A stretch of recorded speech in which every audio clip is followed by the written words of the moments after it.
What is poppin'? Familia, happy Saturday. It is great to see everybody on. We are wrapping up the first book of the year, Winning by Tim S. Grover. I'm over here showing it as if it's not on the shared screen to the left or right of you. But yo, this book has been extremely powerful. I've enjoyed the conversation, the accountability, the growth and development that I've been able to apply in it as I've been honestly diving into the principles and the lessons that he was teaching in regards to winning the unforgiving race to greatness. I've appreciated everybody who's been able to, throw some input, people who have came and listened in, those who gave them their takes on what they've heard as well. And I'm excited. We are finishing the last four chapters in our discussion today. The I don't even want to say the chapter numbers, so I'm just going to read what the chapters are so that we're on the same page. But the first chapter we're discussing is Winning Knows All Your Secrets. And then the one that follows this chapter is Winning Never Lies. The third to last chapter is Winning is Not a Marathon, it's a sprint with no finish line. That definitely was a different thought process I had to take in, but understood as I read along. And then the last is Winning is Everything. So yeah, I'm excited, y'all. Little side note, I went and I posted the next book's information in the book club group. If you are on the app, it's available. One, I found a free YouTube audio, so it's really cool. And it's like clearly defined when each chapter is being read. It's not like, oh, I gotta find the time frame stamp. It's like chapter one, chapter two, chapter three. So it's all in like a playlist. So if you don't have the book, feel free, read the audio, or I mean, listen to the audio. And then you can get the hard copy. I believe it's like $5. It's actually really inexpensive. You can get that sent to you as well. And then I planned out the events. So on your app, if you've got it, or you can go to tgfnetwork.com, go to the upcoming events, and you can RSVP. We'll be reading that book through the end of March. So it's a thick read. Just a heads up. Just want to preface the book Will by Will Smith. It's a thick read, so I highly recommend you guys get that thing sooner than later. But the texts are really large. They're not small. You know what I'm saying? So it's an easily digestible read as well. That being said, I'm excited to finish up Tim S. Grover's conversation. Do we have any takers that want to take the mic first? Take the mic. If not, I can go. It's up to you guys. But I really want to go second, part being because my sister's playing soccer and I'm gonna have to get on the road here at 12. She's down the road, like literally 5 minutes away, not even. So I'm posted up. My computer's gonna be plugged in. It's charging this time. So the recording will be posted by end of day. But yeah, anybody want to start the call? Yeah, my take last Dude, week was oh, I'm so sorry, Monty. Dude, what was crazy too is like you spaz. That's one of them ones that like you had to be there. Sorry. you had to be there, You had to literally. be there. Imani came in with the bars. I was like, dude, I was so annoyed too because I was like, wow, They're like, what? the whole It's all recording good. not It's being all there. good. That Not was for us. popping. That was for the group that day. That Me, was for you, the and group Jason. chat. We was locked in that day. Yeah. I'll go ahead because I didn't finish all of the chapters. Which is so funny because when I started reading the one about the secrets, that directly tied into me being up all night last night. Just like he's like from 2 to 4, I was up till 5, like spazzing on the computer, just like researching, typing, and it was being fueled from my dark side. Yeah, it's crazy. So that was fun. Um, okay, here we go. Hey, everybody. Happy Saturday. Sup, recording. It's a beautiful day in the neighborhood. All right, where did it go? Okay. So when he was talking about the secrets, he said it's not a lifestyle, it's a lifestyle, not an experiment. Like getting to know your dark side, utilizing your dark side to win. And I he actually talks about how your dark side is a skeleton. It's a skeleton. It doesn't go away. He even brought up like all the different ways you could have a dark side, and one of the greatest personas to ever come out of the universe, out the ground, is Mamba mentality. Ah, stop. When he said that, I was like, oh, that's fire. Like, it's because Kobe was going through a tough time. And he personified his tough time and created Black Mamba. Like, how goated is that? Bruh. Like, so what he's the GOAT. He's the Black Mamba. But that's far because he used his he used his I guess I don't want to say suffering, but yeah, like suffering. He was going through it and flipped it and turned it and transmuted it into something so powerful, so long lasting that I mean, we've talked about Mamba mentality 1,000 times on book club. It's nothing new. And I can relate to the Mamba mentality. I love that he chose like a very deadly snake. To me, my code name is Medusa. Call me Medusa, y'all. Let's go. I head full of snakes. What? I'm turning. I'm changing my Uh, name for you in my I'm phone like, to what you Medusa. say? I'm gonna change your name in my phone to Medusa. Do it, because that's how I feel. Sorry, YouTube, but I'm turning bitches into stone. I don't care. Like, this is the reality of it all. I love that he's talking about how the dark side is the dark side, and being able to be in solitude with that creates winners. He brings up that MJ has like he would sit in solitude. This is where winning, where everything would kind of go away, and he would just be zoned out with himself, isolated. He didn't have to answer to people coming up to him, always wanting to talk to him, which I can imagine is like, well, yeah, I imagine that. I see it often. Like sometimes I'll just be chilling and people want to talk to me. It's the personality that I have. Sometimes I don't want to talk to nobody. I have been living by myself for 6 years. It's a wave, it's a roller coaster because sometimes it's like, damn, ain't nobody here. But a lot of times I'm really sitting with myself and I've gotten to know my dark side. So the fact that he had a whole chapter about this is crazy because I didn't expect for this to come up in this book. Um, Side note, Kobe liked Harry Potter. I thought that was so funny. Like, what? Like, you got this superstar athlete, Olympian. First of all, like let's not forget this man is a whole Olympian out here. And he created just this lifestyle of like winning embodied. And this man is just one day sitting at home with his family, probably more than one day, watching Harry Potter with the fam. That was cute. Um, but he also brings up Batman, which is hilarious because Batman is notorious, in my opinion, notorious for never truly dealing with his dark side. His dark side is fueled by rage and anger, which is like it's valid. However, like he doesn't really necessarily use it for the good. I'm gonna try not to go off on a tangent because I have real opinions about Batman.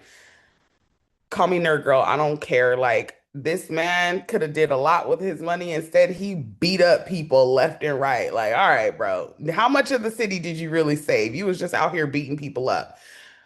But I digress. I appreciated him saying that people who can isolate and be in solitude are the biggest winners because they can sit with their secrets. How deep does that have to be for you to be able to confront your secrets and use it to fuel you? And he even says like you can't win until you embrace these things. Like, oh my God. That's so intense. It directly correlates with the next chapter, which is stop faking who you are. You cannot fake who you are in order to win. These secrets that you keep, use them, utilize them.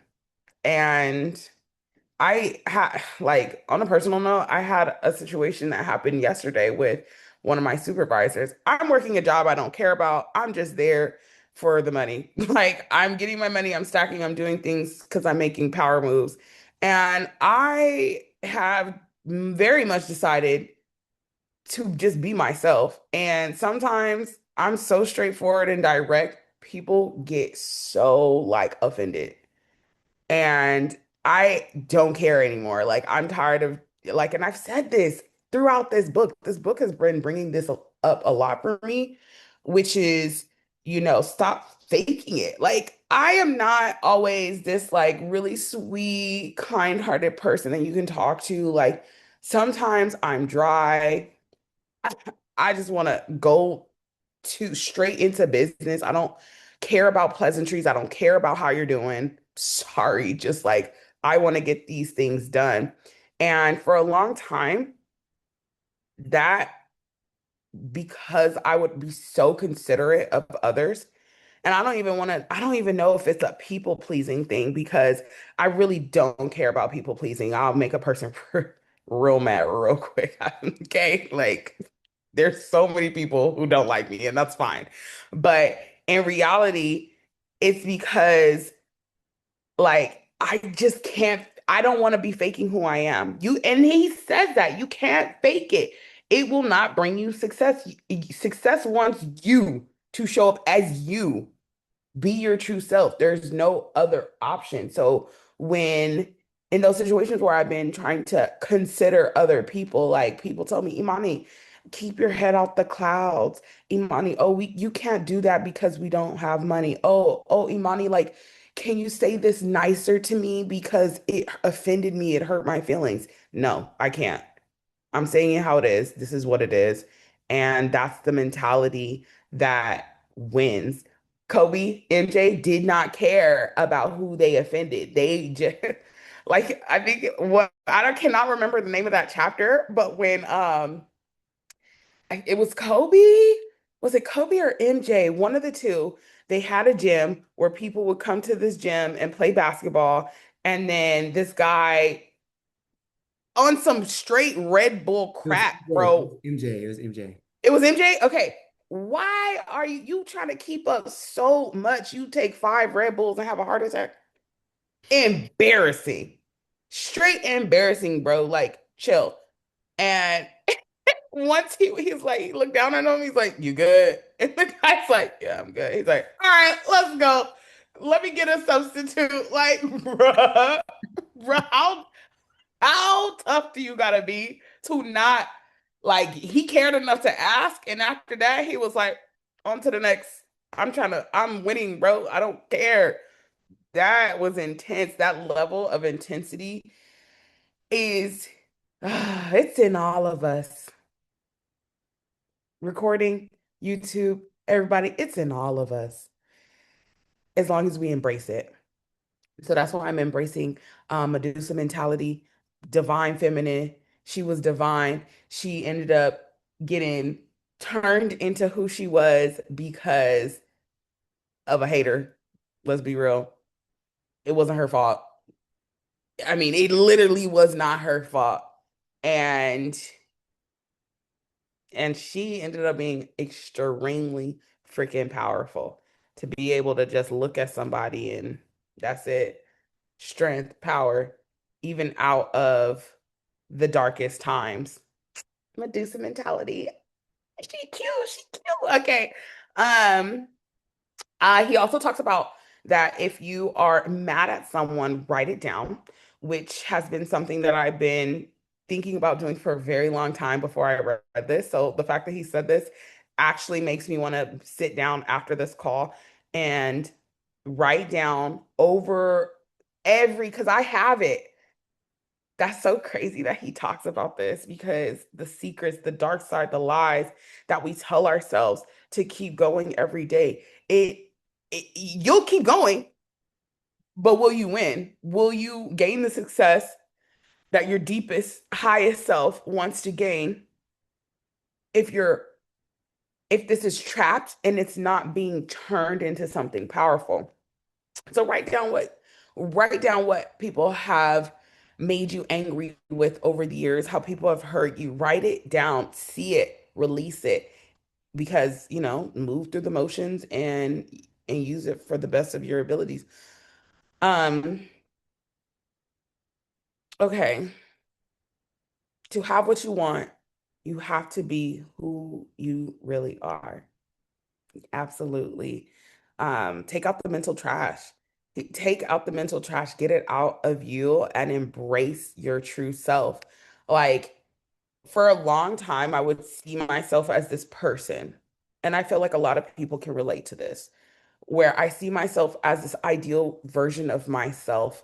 And over the years, from very sometimes how I feel small comments, but were really big to me, I look back and I'm like, okay, that was a trigger. Oh, this was a trigger. Oh, and then I've never written them down. So a part of me feels like I'm holding on to them.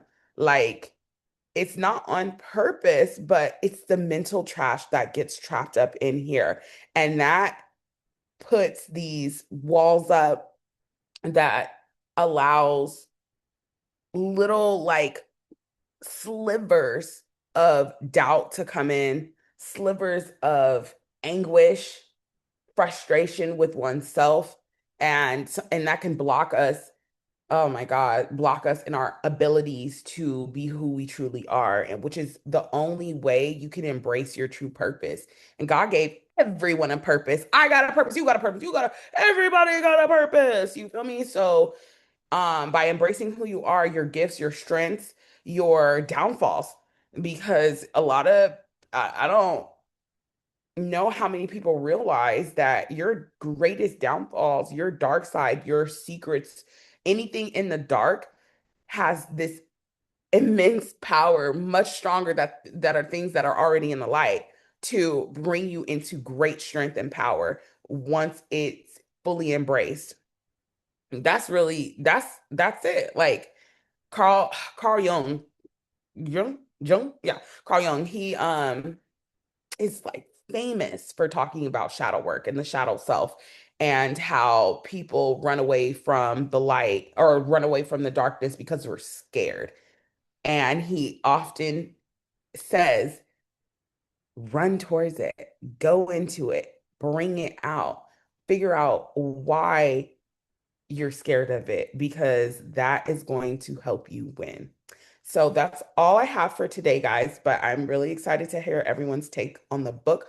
Overall, I actually really like this book, even with the very masculine traits. We all have masculine and feminine. So I was in my mask. It's all good. I'm not worried about it.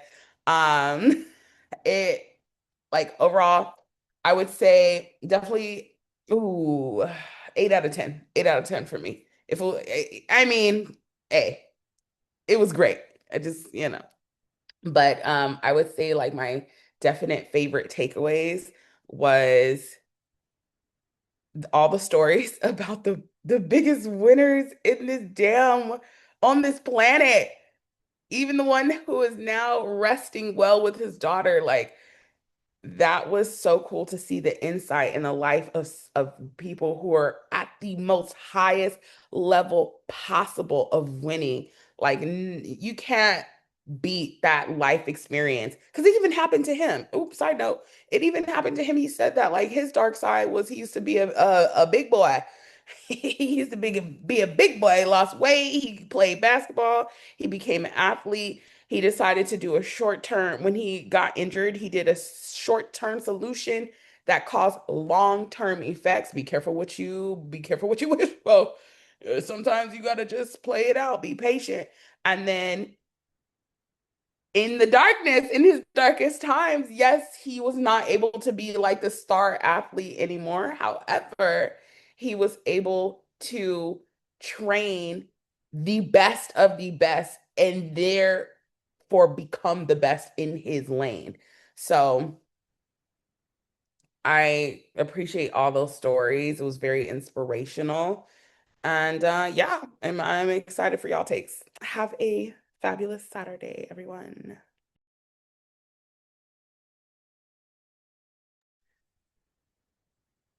Snapping. I appreciate the energy, girl. It's always cool to hear your perspective on things, truly.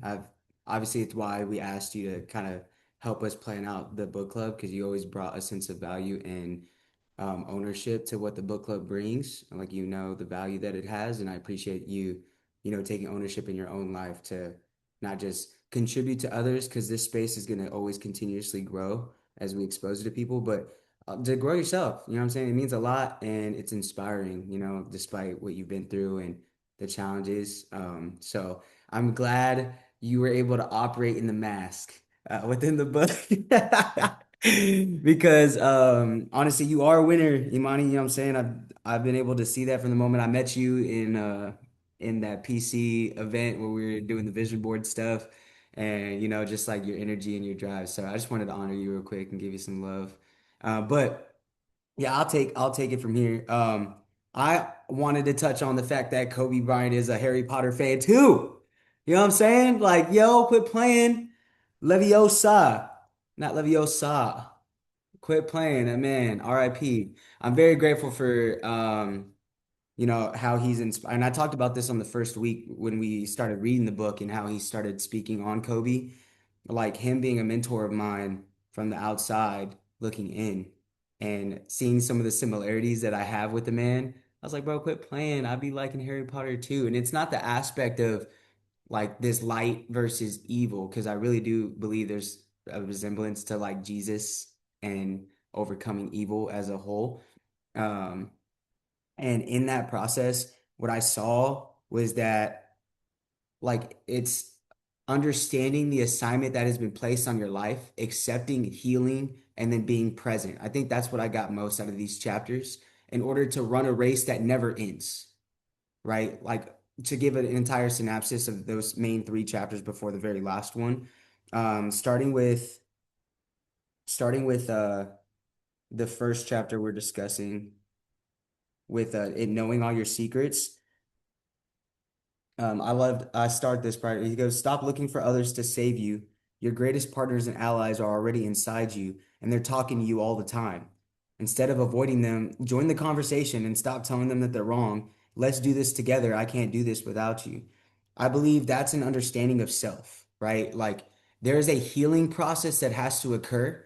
And unless you face your demons, unless you face the sin, unless you face your weaknesses, you will never be able to grow. And I think that's the essential of what he's saying. Like, embrace that stuff and knowing that, scripturally, I relate everything back to the Bible. Like, it tells us that when we are weak, then we are strong because that allows the Spirit to work on our behalf in the areas where we can't do it. On page 178, he says this: the dark side is about total focus and tunnel vision on what's right in front of you. Those things are there, they're always with you. But when you're chasing a win, all your focus needs to be on that win, right? He goes, it's not a million untamed emotions about things that happen in your lifetime. I am so unapologetic these days about whether or not you are speaking and operating out of truth or whether or not you're speaking and operating out of emotion, because emotion is temporary. It's here today and gone in a second, right? This is why I'm very grateful for mentors and people who have guided me along my path to remind me, hey, you are not happy. You are feeling happy. Hey, you were not sad, you were feeling sad. Hey, you were not depressed, you were feeling depressed. Hey, you were not ecstatic, you were feeling ecstatic, right? These emotions come and go. And in order to focus on the one thing in front of you, it's not ignoring the emotions that you feel because they are valid. There's validity to them, but it's more so understanding that you've got to deal with the task at hand in order to become and operate as your best version of yourself. You've got to be able to maturely, emotionally regulate what is right in front of you. He goes, Winning introduces you to yourself for the first time. It forces you to be honest about who you really are, what you really want, and what you're willing to do to get it.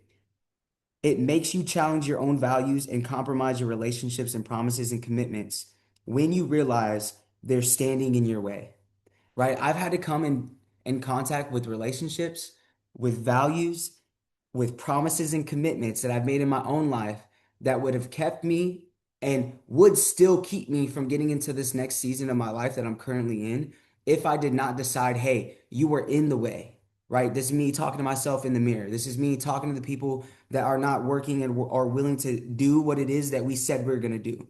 And I'm like, I have no remorse towards that because I understand that in order to win, he goes, your preparation, your confidence, your commitment, you can't win until you embrace this. Stop lying to yourself about who you really are and why you're that way.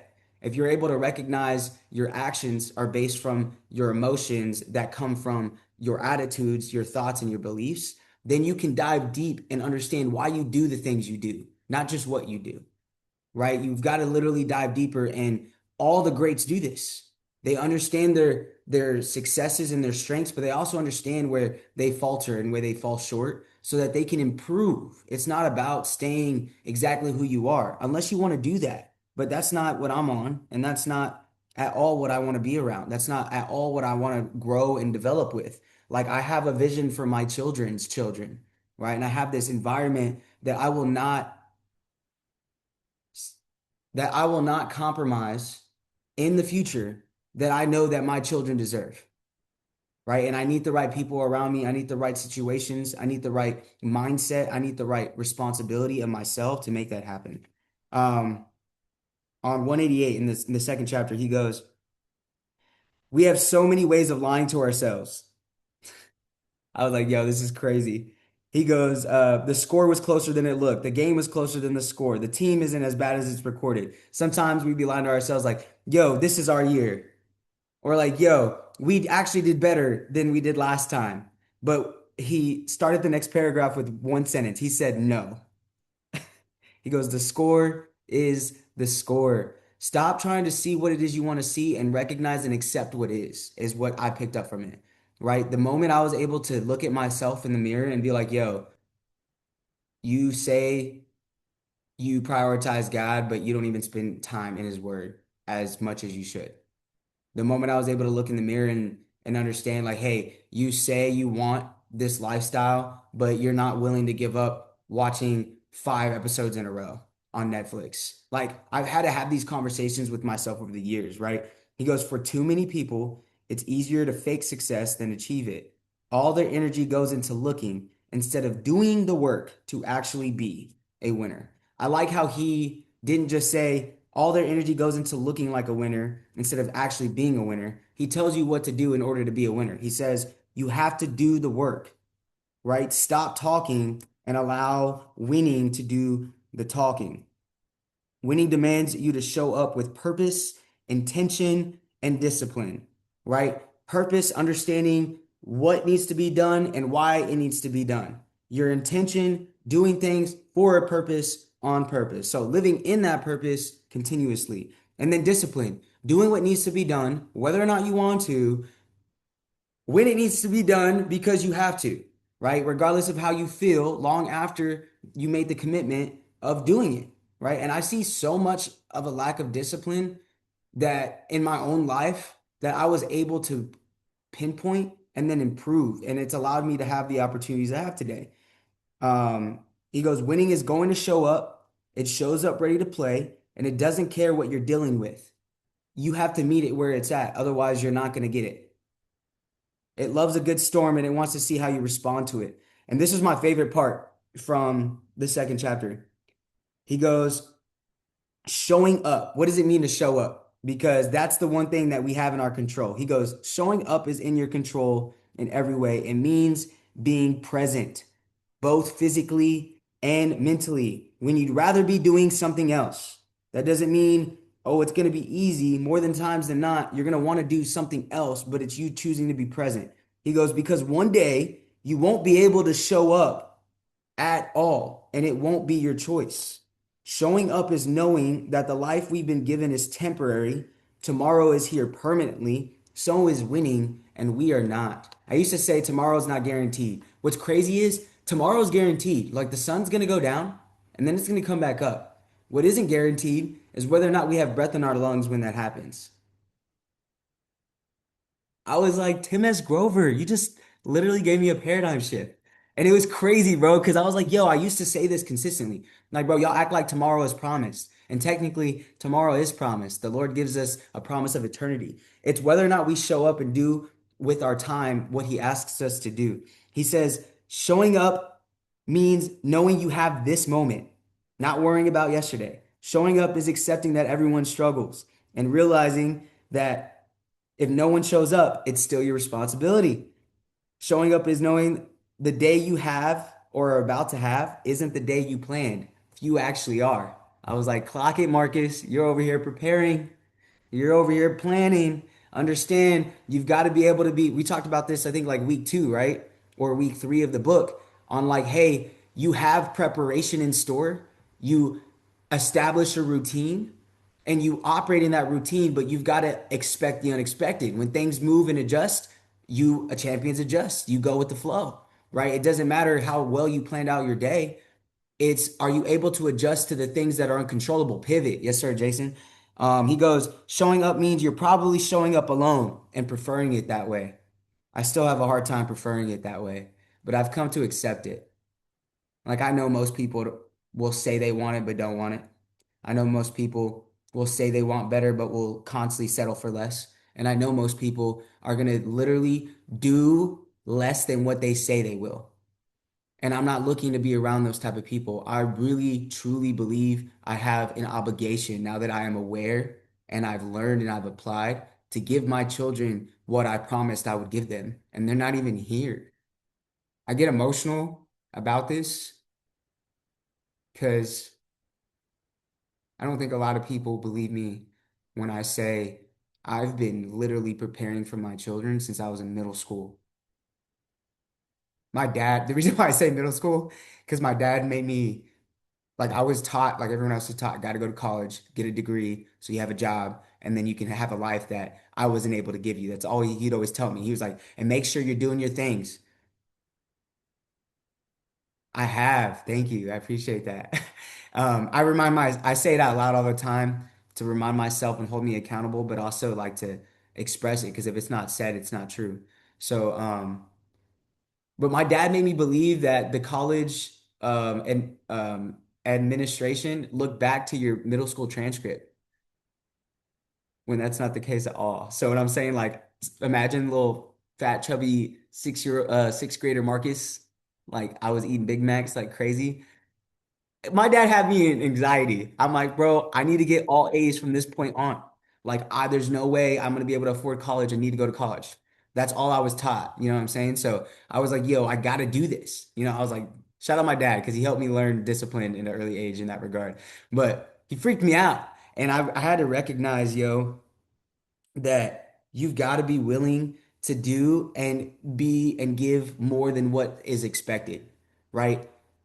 The ordinary only becomes extraordinary whenever you go beyond what is required of you, right? What's required of you should be bare minimum. Even though most people are like, oh, I did that. I overextended myself. No, you didn't. You did the bare minimum. Have you ever seen that reel where like this girl's like telling her friend about the boxes that the dude that she's talking to is checking off, and the friend is responding, her responsive is like bare minimum, bare minimum. Oh, he goes to church, bare minimum.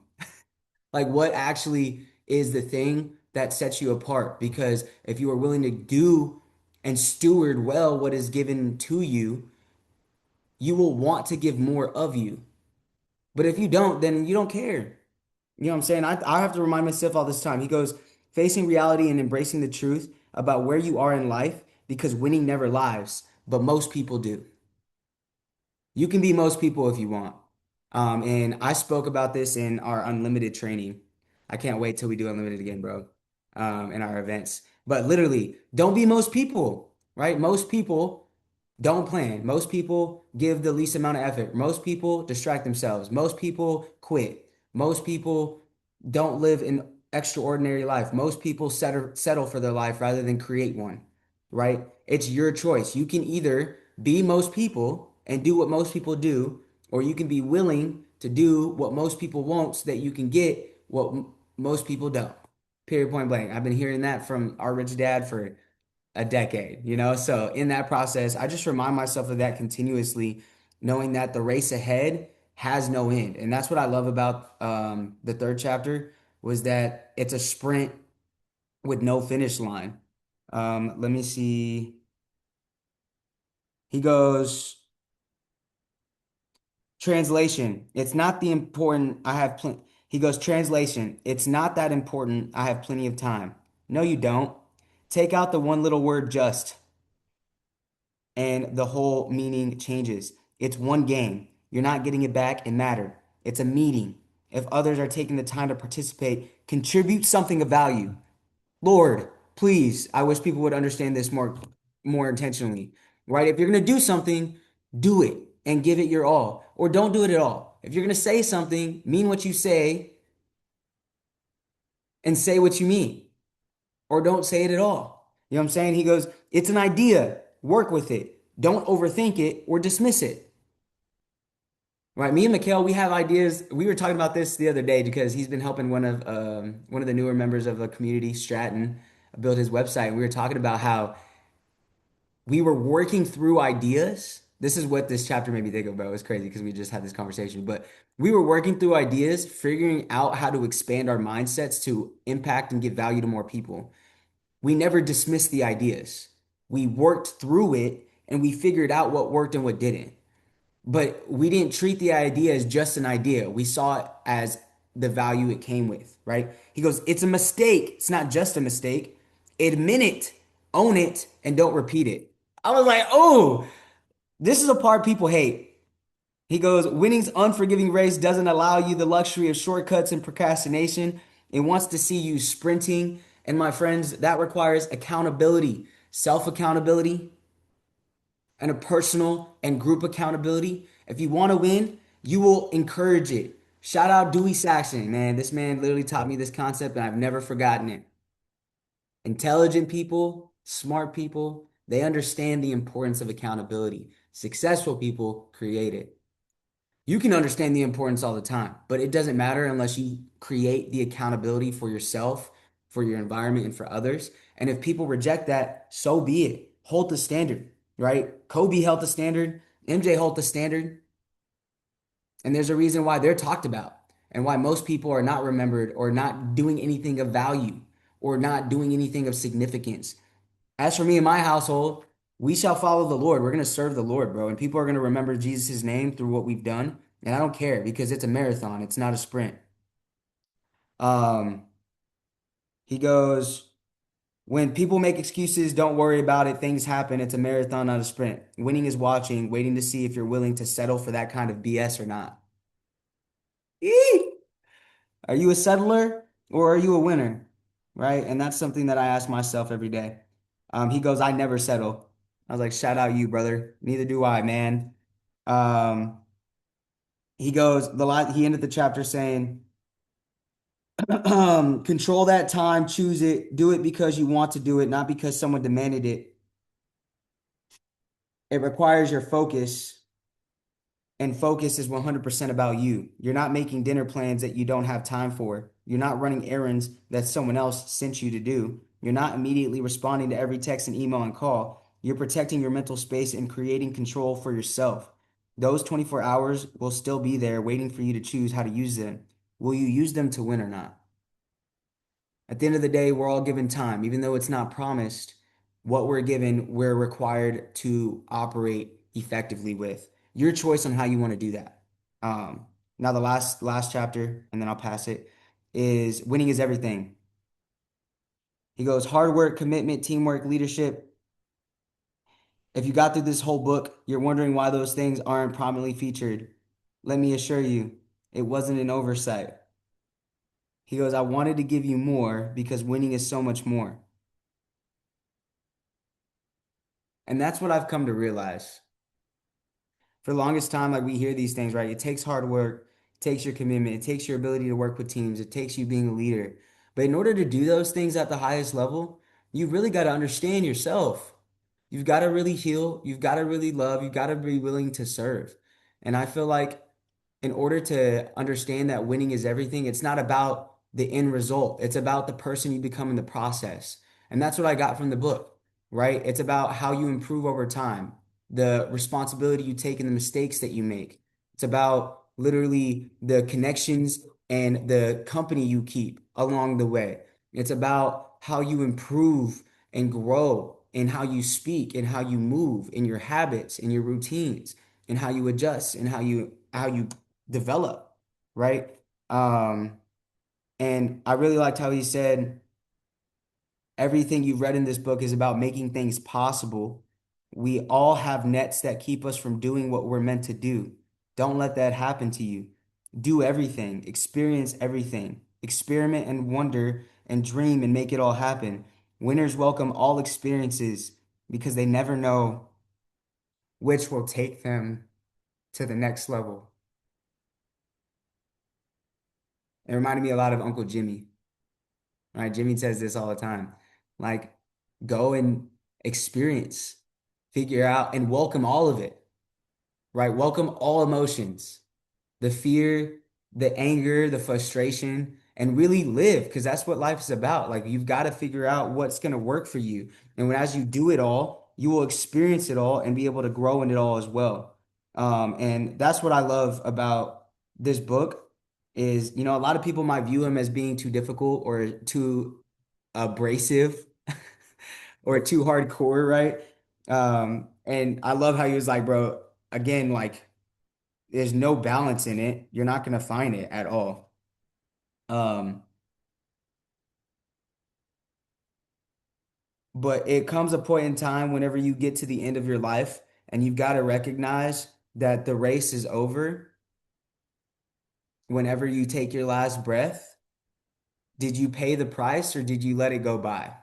Right. And I think that's the biggest thing that I took from the end of the book, and how he allowed greatness to affect his level of ability to serve and become even greater. Right. If you remain open-minded to not just be inspired and motivated by those that do great, but to be influenced and impacted by what they did and how they did it, then you will go and seek to create that for yourself. Like instead of watching movies and shows all the time, this is what I tell myself. Like live a life that's worth making a movie out of, right? Me and Mikkel talk about this all the time. They can literally make movies from our experience, right? And it's because we're embracing it all. And I'm just grateful for it, man. So I appreciate y'all. I will pass the mic to whoever wants to take it. Shout out Tim S. Grover. I think those last chapters is going to be a great segue into overall what Will and the book is going to be talking about next week.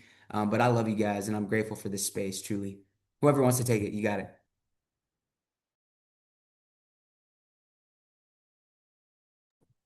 I just want to go ahead and speak real quick. Hold myself accountable. I've only read 11 and 12, um, mainly because Thursday I went to go see my father, um, and we pretty much laid him to rest. You know what I'm saying? But so I need to catch up on my reading on 13 and 14. I'm driving around right now. I do not have my notes, No worries, brother. so right now I'm kind of just listening in. I'm really taking it. So sending me sauce. Yes, please. Sriracha. And I would, yep, bro. Yeah, Yeah, that sounds good, boy. and Real good. and this week I honestly chose the word over the book. Okay, so and I don't regret that at all It's because all good, bro. I know that I could still read the book. You know what I'm saying? That's why I always get physical copies and I can always catch up in my thing. And in the meantime, so I'm really just listening in on this one, and I'm just grateful for y'all's takes. Also, I just want to point out as I was um as I was seeing my dad for the last time, I had certain verses that I was gonna read over my father, right? And it is so crazy the way that the Holy Spirit works because there's no such thing as coincidences, right? The same verses that I was reading over my dad was the same verses that my niece and my nephew decided to put on shirts, bro. Let me tell you something. That was surreal. Like I could believe it, and like man, I was just overfilled with emotion and joy, and I was just I don't know, and my heart was just so content because at that moment I literally heard the voice of the Holy Spirit talking to me the whole time, saying, death is a part of life, and realize that you're covered by the blood that has conquered death. And man, I was just woo. I was just excited. I was happy. I was overwhelmed with joy, and I was able to be the rock for my family in that time. But other than that, I'm definitely going to catch up on my reading. So I'm very thankful for the ones that actually, you know what I'm saying, were disciplined and continue reading. Imani, Marcus, thank y'all so much for y'all's input. So it makes me more excited to catch up. Hey, no worries, bro. Do you mind sharing just like one big takeaway you're gonna have from the overall book and what you've read thus far? I know you're not done with it, but Oh yeah. yeah, yeah, yeah. One big overall take that I'm gonna take about it is like, man, sometimes you just have to bite down on that mouth guard, man, and just freaking go get it because not everybody's gonna be willing to do it, and the ones that are willing to do it are the ones that I'm here for. And because the reason why I'm here for them is because they're there for me, because they're there for themselves. And overall, that's what, like, you know what I'm saying, I feel as it is to be forged. You know what I'm saying? Forged in the fire. And that's what winning does. Winning takes you to hell, and we're definitely not going to stay there because our emotions, like Marcus, I love the way you put that. Emotions are meant to be felt, but they're not meant to stay. You know what I'm saying? We're all like frequency levels, and frequencies are everywhere. And that's good, bad, ugly, amazing. You know what I mean? But we're none of that. We are rooted in Christ. And overall, bro, I'm going to take it as winning is a demand. It is something that we have to get up every day about. You know what I'm saying? It's not like a take a day off. It's not like, hey, I'm too tired for this, or I'll look at it kind of later. It's like in the moment all the time. You know what I mean? Like straight up gas. Because then you can look at your brothers when you get tired and they're on the gas pedal too. So you can lean on them whenever you need to. You know what I mean? But it's actually getting to those dark places and using it as fuel and knowing that even seeds, when they're planted, they're, you know what I'm saying, they're in the darkness. And a broken vase shines better through the light. You know? That's one thing that I've been thinking about later. Like if you put a candle inside a vase that is dark and you cover it, you can't see that light. But if it was a broken, okay, thank you. If it was a broken vase, how much more would that light shine through it? So even if you're a broken vessel, that's okay because Christ will always shine through you. So that's pretty much what I'm taking through winning. It's not always gonna be there, but it is there. You know what I mean? But that's my biggest take. Hey, I appreciate the take, brother. God bless you, man. And just know, whole family's been keeping you, whole squad really, bro, been keeping you in prayers. You and the family. I know it's a difficult, trying season and time, but I'm glad to hear you've been anchored in the Word because that's the most important thing.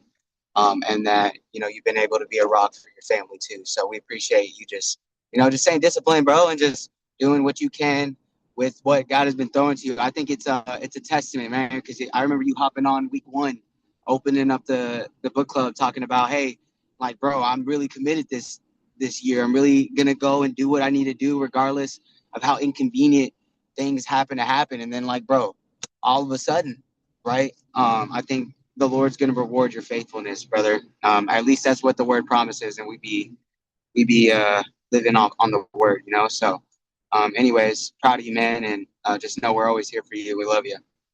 Thank y'all, fam. Much love. I love y'all too. Yes, sending you love, condolences. I know I couldn't imagine how you feeling right now, but happy Valentine's Day to you and your wife, and just the love is always gonna be in the air, and you got just another angel watching over you for real. Thank you, Imani. Okay, boom. You're still going to take that? I do. Yeah, I called my man Jason at like 2 a.m. hoping he was up. But I love you, dude. Nah, I've been bro. I, praying for I you. You've saw been that. heavy I on my was heart. I was passed out, bro. You know me, man. I still be on the late night grind. I'll be in the dark. But let's talk about it.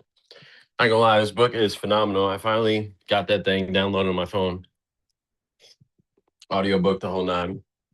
Physical book never came. And Dude, this shit is wild. I ain't gonna lie to you. This shit is wild for real. So I skipped a portion because I wanted to be caught up for today. So I read the reading of today and I read like the very beginning first two chapters, but like the middle 10, I basically did not knock out. But yo, I don't even know where to start. I took notes. Dude, so these three chapters talked about a lot and Squad hit on a lot of points. And honestly, it's been wild recognizing this in my own life because I've been in this mode. And as he talked about, like the darker side, this is like shit that I'd be real life talking to myself about in the dark. You know what I'm saying? I'd be up at all wee hours of the night. Everybody knows I stay up late as hell. But literally, that'd be like my isolation zone. And to hear and like understand and realize, like, I noticed how different producers like they have their own studios or like different things to be able to create their space. When I had my freaking office in the garage, like that was my space. You know what I'm saying? Marcus pulled up to the garage office, it was lit. But every time I've had an office, I've had to like create it with my space. I need my lights and everything just so I can like lock the fuck in. And it's crazy because realizing that like what this darker side is, it literally is exactly what he described it to be. It is literally the part that says stop acting and start doing, stop talking and start doing. Because all that other shit literally does not matter. Stop talking about it. The darker you get, the quieter you'll need to be because your results are going to do the talking for you. And that was a bar for me on page 376. The darker you get, the quieter you need to be. I've been recognizing that in my own life as well, just because, like, bro, in my life right now, I'm on the ground floor of so many like earth shattering opportunities. It's actually wild. And I've been walking in the most abundant season that I've lived in an extremely long time and really getting it together top to bottom. Like, the results have been there and we've been winning. And in this season, in like all of my areas, I've been checking off boxes. I've been slacking on getting my ass on book club though. You know what I'm saying? Last few weeks, I've literally had calls in between making sure that I was hitting these goals that I needed to clear for the fam as well, bouncing back from sliding out to Austin and everything else. Like, we had some money to be made.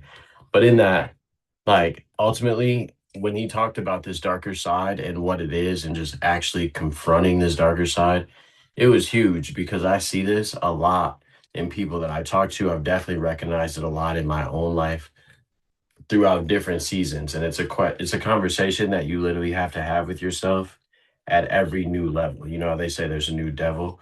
It's literally just another, like he talked about, a ghost or a skeleton in the dark place. There's somebody new that you got to confront every single time.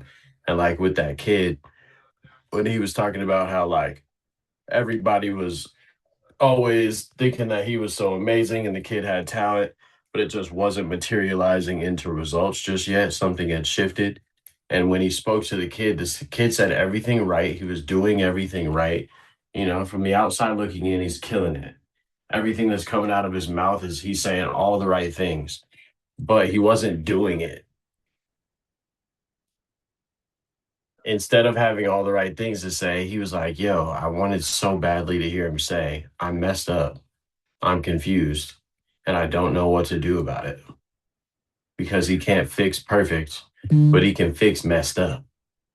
The first step to change is awareness, and it's understanding that things need to change. And so, literally, what he did, because in that moment, like sometimes, and I recognize this, and this was a cool like training part, like a coach for me, kind of looking at this from a different perspective, even in life coaching, it's literally all about the questions that you ask yourself and the answers that you actually give that creates that internal dialogue, which in turn affects the thoughts that you're really thinking, obviously. And it in turn affects the habits that you actually make. And those habits literally affect your life. And in that, he literally, after hours of asking him questions, he told him, go home. We're going to meet again tomorrow. And here's what I need you to do before then. His homework was to go sit somewhere alone, no family, agents, teammates, or friends, and ask yourself what's real and what's fake. Are you healthy? Are you scared? Are you going to have the best season ever? Or, excuse me, oops. Oop. So he started asking him things, and essentially, long story short, I think I messed up and didn't screenshot this other page. But he started asking him like, "Yo, what's going on, Brooklyn? Move around." Help. He started. What do you need my help with? There's something in our room that got broken. What?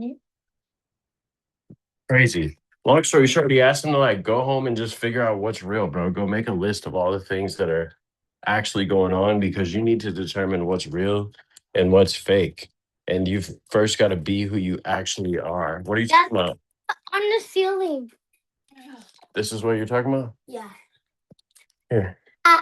Go hold it and bring it to mom. Say, Mom, retie this for me. Don't let it go on the stairs or else we'll never get it again. So in that though, when dude came back, he basically told him like, yo, here's all these things. And he was just real. He was like, yo, I literally don't like where I am. I'm confused. I don't trust the people around me. And you have to literally like come to some of these big, huge realizations. And as you do, you'll shift. It's like the internal dialogue that happened. And I honestly, I was talking to Mateo last night, and this is kind of how Mateo had related it. He was like, dude, it's like this summer, Jesus walked up on our boat and was like, hey, go fish over there. Like, cast your net on the other side of the boat. And it's literally like, in order to get to that point of like the obedience, there's a mental shift and a paradigm shift that has to happen where you have to realize, like, this shit ain't working. Period. Everything I got going on, my whole mental patterns is just not in alignment. And from there, you have to get back on alignment. And that's that part of obedience. And as you do, you recognize exactly what it is, and then you go and work on it. Because at the end of the day, the score is the score. It doesn't matter what your process looks like, doesn't matter how good you're getting. Did you win? Did you actually accomplish your goals? Are you actually taking care of your family? Are you actually providing? Are you actually doing the things that you said that you wanted to do and accomplish how you wanted to do and accomplish them? Period. That's the only thing that matters when it really comes down to it. It's so, and I screenshotted this part in there. He said it's so easy to fake success than achieve it. For so many people, all their energy goes into looking like a winner instead of doing the work to actually be a winner. There's literal work. There's personal development that's required. There's actual income producing actions that are required. There's places of showing up as your best self. It's absolutely required to be present and get it in every single time. Doesn't matter what's happening, and adapt to the process, because every day that you go through, it's never going to happen like you planned it at all whatsoever. Champions adjust. Literally, like, you've got to actually show up, like Marcus was just talking about. Like back in the day when I was doing presentations, my friends and family members would be in the car with me, and sometimes I'd literally pull over, put my phone up, and do a presentation right there and then in the car. And we'd park in a parking spot. I'd be like, hey, before I get out, I got to do this presentation. And they'd watch me get in mode. And they're like, bro, how can you just turn it on? I'm like, bro, because there's no excuse. Like, this is my only option. What do you mean? I've always said this. I don't have degrees. I don't have none of that going for me on the back end. Don't have the world's greatest background. No, none of that. I have no other option but to succeed and create my success, period, point blank.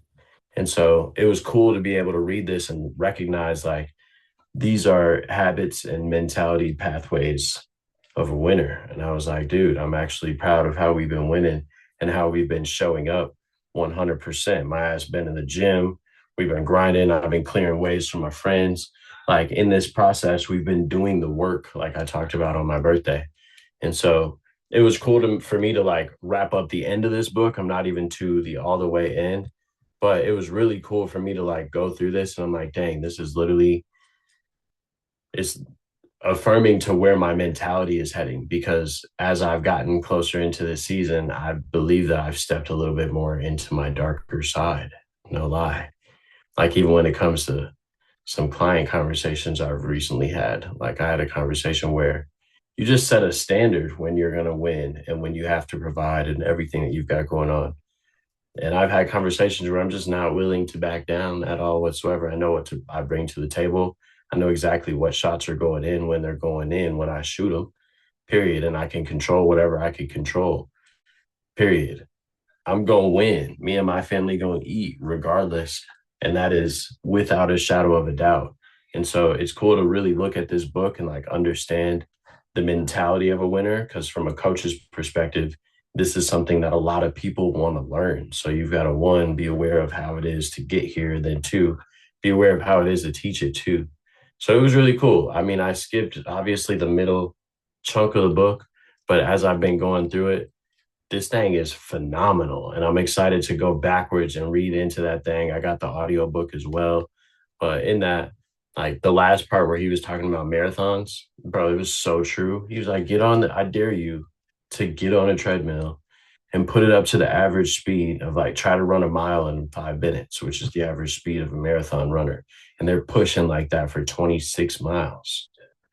Like, quit playing with me. That's over 100 of those. You know what I'm saying? Like, little 5 minute mile. Bro, you're out here really doing your thing, pushing. And in that, a marathon is not a sprint if you want to win. If you want to run, then yeah, take your time, vibe out, go, take a stop at the drink station like you talked about for 5 minutes, whatever. But if you want to win, you're going to blow through that thing, grab a cup on the way and keep it moving, period. And you'll keep up your pace. And like, there is no stop. Even when you feel like stopping, you're like, what can I do in action to literally like really go push it to the next level? And that was that talk I had with Stratton. What's wild is, bro, I don't know if he's reading this book, but listen to the message that he texted me yesterday. This is kind of wild because you can tell the attitude of winning is starting to rub off on people that hang around winners. He said, "Good morning, Mikhail. I hope all is well. I just wanted to reach out about the website and tell you about my intentions behind it. The last thing I want to do is rush the process and publish a subpar page. Design is my specialty, and I want my website to reflect that aesthetically. I want everything to be intentional, from the color scheme to the typography to the layout. This page will be the cornerstone of my brand that all marketing ventures ultimately lead to. And it's important to me that it adequately reflects everything that the brand is about. I greatly appreciate you helping me with this, for I've had a vision for it for years now, and seeing it begin to come to life is really cool. You asked me what's stopping me from making the website on the last call. And honestly, it's a lack of website building knowledge and insufficient funds. Also, I'm adamant on making these aspirations in accordance with God's will, not my own. I want to make sure that I'm building with God and not building for my own sake. That being said, I've been praying and feeling as though God has been telling me to move, grow, and build with an urgency now. If we can get this thing up and running, I will gladly blankety blank offer you some form of whatever. That'll be financial or service, compensation, whatever. Thank you, bro, and God bless." Essentially, here's the point that I want to drive home. My man's is getting into the urgent mode. You know what I'm saying? He's starting to realize, like, yo, if you want things to happen, it is now o'clock. Later does not exist. Yesterday is gone, and tomorrow is forever. So in that, it is now o'clock, and you've literally got to get up, and you've got to go get into action, and you've got to take every little step that you possibly can forward as fast as you can. Period. Just one more time. Okay.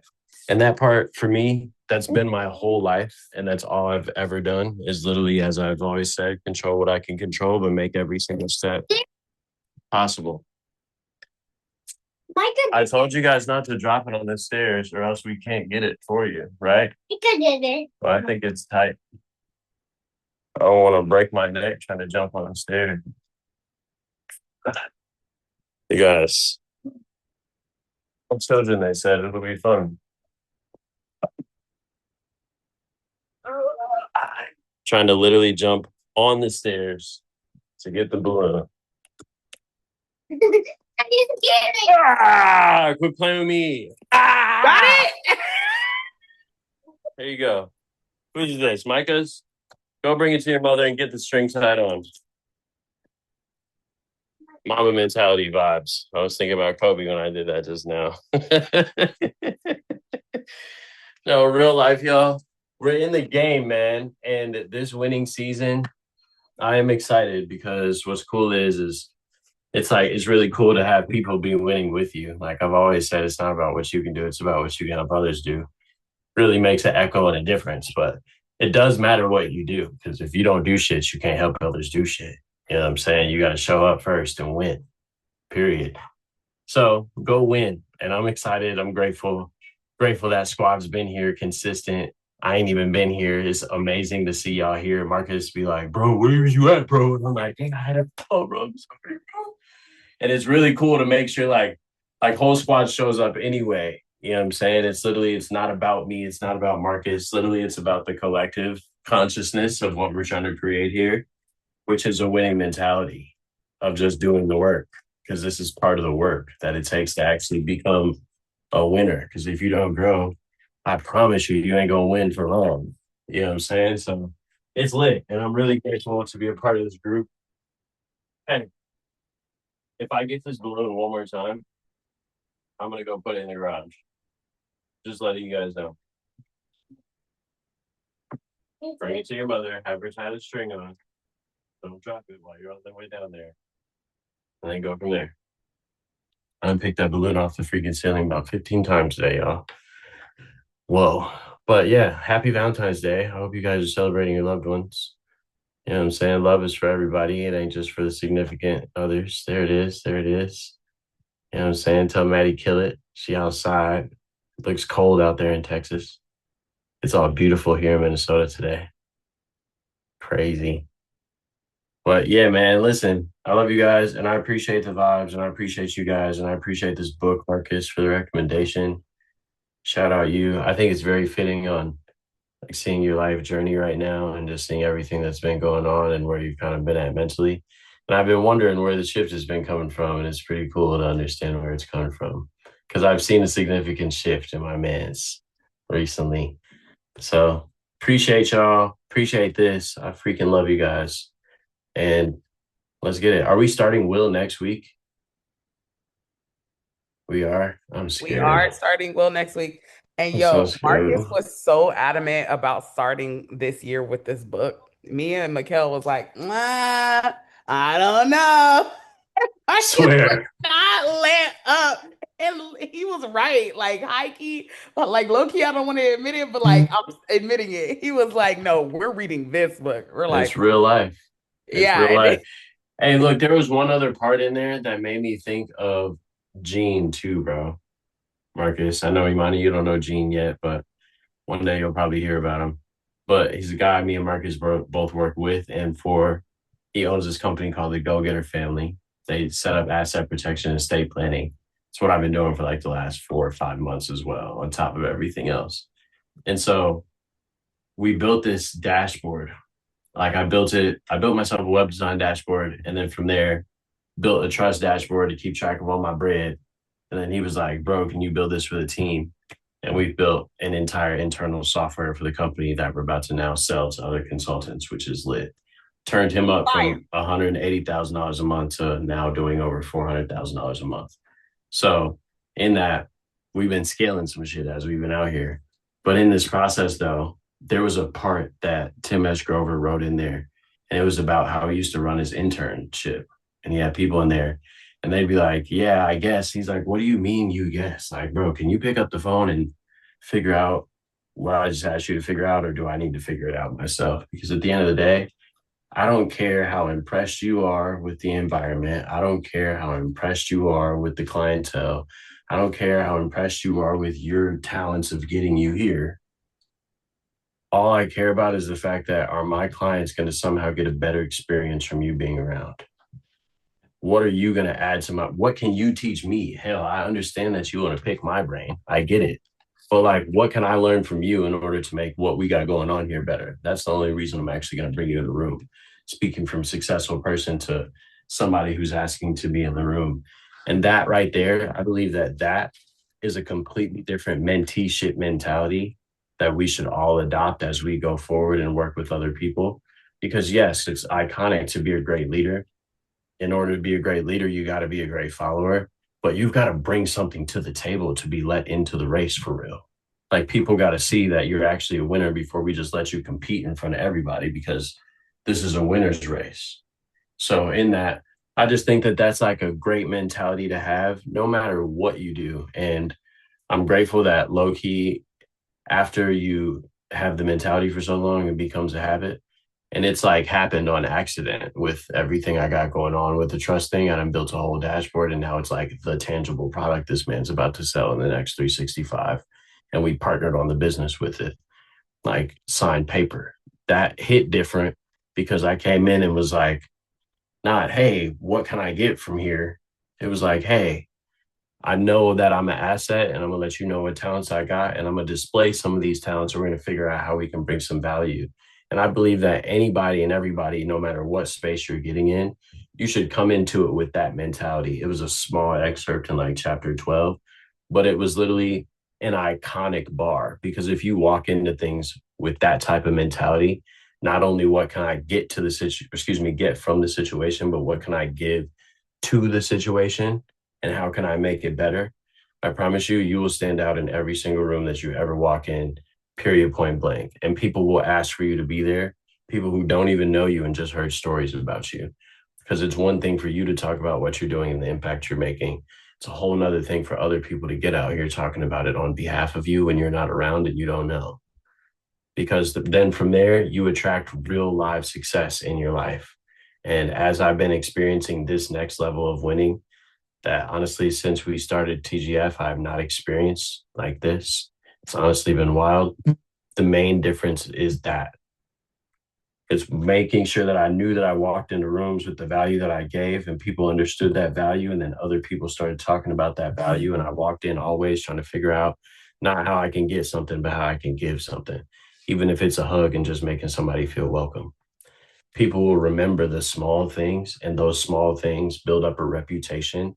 And then it's not what you do, it's definitely who you do it with that matters, but it's really who knows you for what that counts.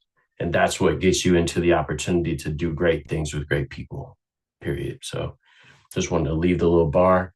Sam left the plate open for you, my boy. Let's get it cracking.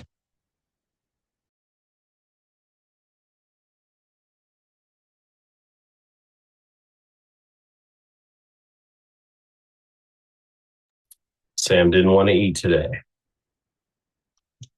It's all good, Sam. Sam, are you there? Are you present, my brother?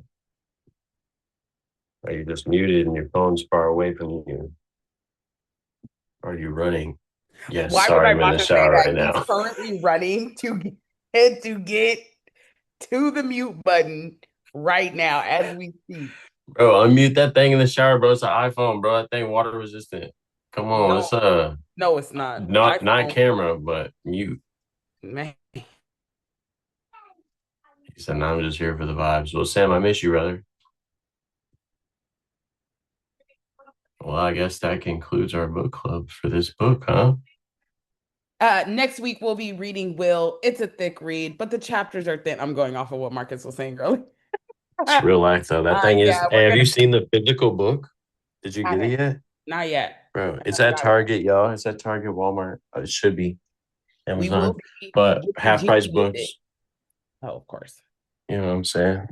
Hey, listen, I'm pretty sure they got an audio book. We'll probably reading that thing too.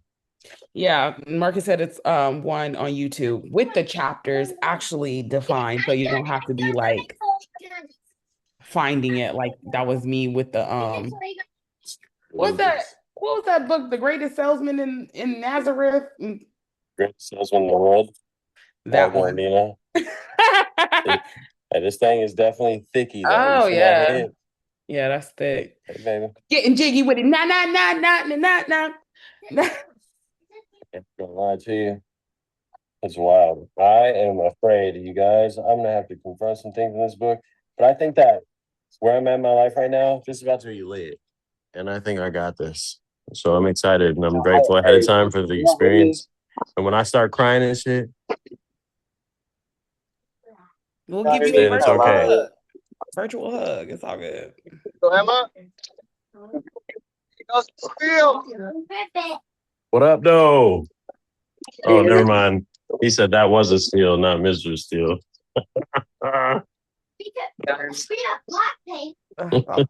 thought the same thing. Forgot. Like, hey, we're saying hi to him. I really thought he was saying hi to me, but it's not me. It's the game.